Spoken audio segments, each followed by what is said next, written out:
Hello, everyone. Well, Putin managed to anger the Japanese. This is something I have not brought up in a while, except maybe mentioning that it would be nice if we had a bigger collaboration between Japan, possibly South Korea, and Ukraine.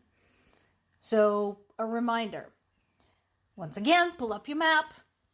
Go all the way to the easternmost end of Russia. That's the bit that looks like some kind of weird animal with a long beak. Okay? So that long beak is the Kamchatka Peninsula. And off of the tip of that is a bunch of islands called Kurilskaya Islands or Smoking Islands, because they're largely volcanic in origin, and so there's frequently smoke rising off of them from the geysers. Those islands have long been a subject of dispute between Russia and Japan. And so Putin, in his infinite wisdom, decided to go and visit one of those disputed islands. The Japanese were not happy about this.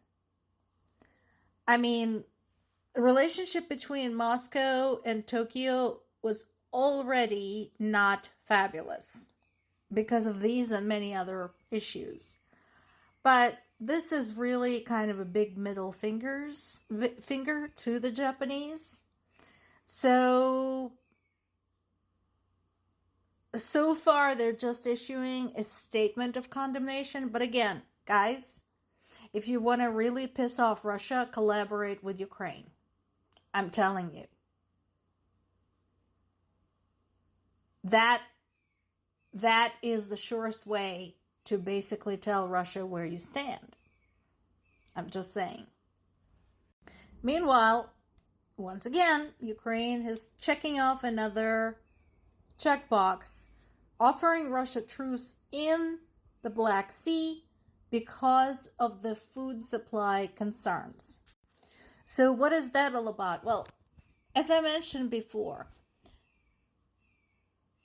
both Russia and Ukraine ship grain and other goods using the Black Sea. Now, to be fair, Russia has been attacking Ukrainian granaries, Ukrainian ports for years now. And as I mentioned multiple times before, Russia basically said that any vessel going out of any Ukrainian port, will be treated as a military target. Okay? Now, as I said, Russia and Ukraine both are major grain suppliers. Ukraine, in addition to the usual exports, also has been holding up its end of the obligation to the third world countries who get some of Ukraine's grain and corn for free.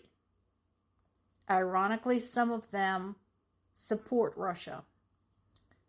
And some of them have been victimized by Russia, which used false premises to recruit soldiers from there. So, yes, neither Russia nor Ukraine being able to ship safely across the Black Sea is a bad thing for the world food supply. Nobody talks about this because any organization that is concerned with the world hunger should be ringing the alarm bells right now. So the truce would be actually a good step for both of them, not toward ending the war, but for generally the global food supply safety. Will Russia agree to this? Doubt it. Now, unlike Russia, who claims, gains victories, etc., and then fails to present evidence, Ukraine actually is bringing some receipts this month. So, the summary on the Guardian's website talks about what have we got to show for the summer offensive.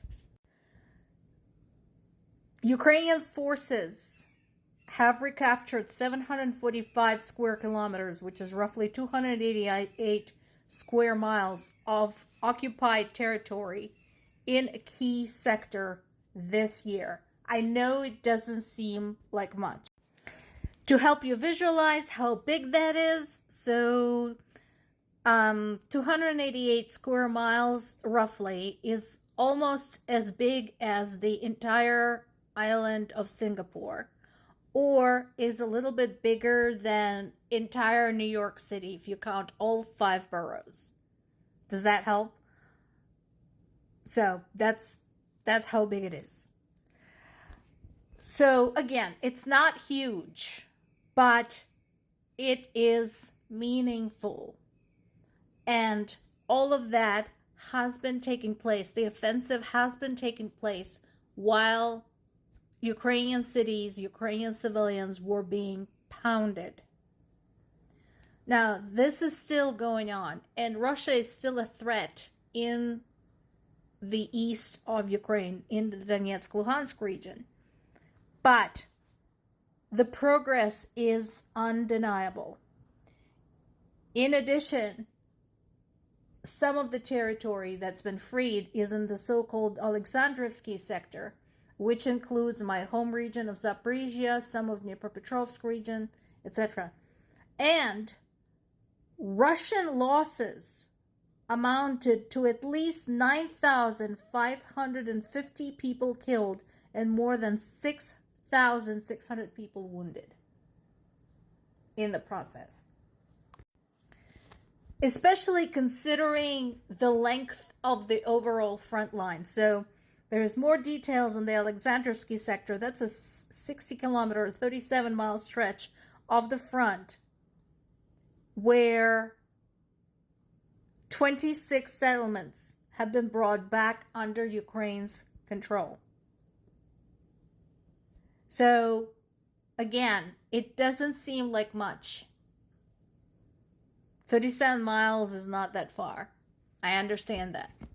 But to those of us who know the area and know where all that is and know what was at stake, this is huge. Now, there is the ongoing conversation about Russia's port of Novorossiysk. Remember, I told you about the strike against Novorossiysk, which is not just the site of an oil terminal, but also grain terminal and the basically headquarters of Russia's Black Sea Fleet. So the vessels hit were 2 frigates, a large landing ship, a corvette, and a few others. That is also important. And let this be a lesson to Russia not to put their grain terminals and their Black Sea headquarters right next to one another. And I told you about the strike against the Orsk refinery. So they're now starting to ration. They're now rationing their fuel. So once again, they're going to see long lines. Yeah. Again, I have no problem with that. And to people who say, well, what did we have to do with this? This is your government that's causing this. Tell your government to stop the war, and this all end. Meanwhile, Ukraine continues having a problem with not enough supplies, not enough rest for the soldiers. There's a group of soldiers that appealed to their military leadership for help.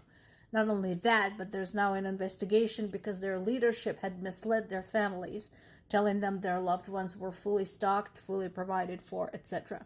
So that is an ongoing story, more to come.